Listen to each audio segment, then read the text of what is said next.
கோவி செழியன் என்னும் நான் சட்டப்படி அமைக்கப்பெற்ற இந்திய அரசியலமைப்பின்பால் உண்மையான நம்பிக்கையும்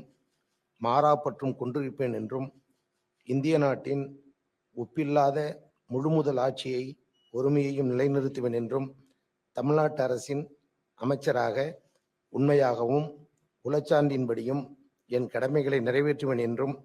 அரசியல் அமைப்பிற்கும் சட்டத்திற்கும் இணங்க அச்சமும்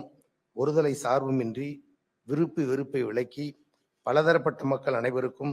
நேர்மையானதை செய்வேன் என்றும் உளமாற உறுதிமொழிகிறேன். I, கோவி செழியன் என்னும் நான் தமிழ்நாட்டு அரசின் அமைச்சர் என்ற முறையில் எனது கவனத்துக்குள்ளாவதும் தெரிய வருவதுமான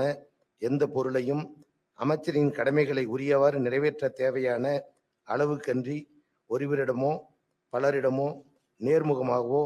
மறைமுகமாகவோ அறிவிக்கவோ வெளிப்படுத்தவோ மாட்டேன் என்றும் உளமாற உறுதிமொழிகிறேன்.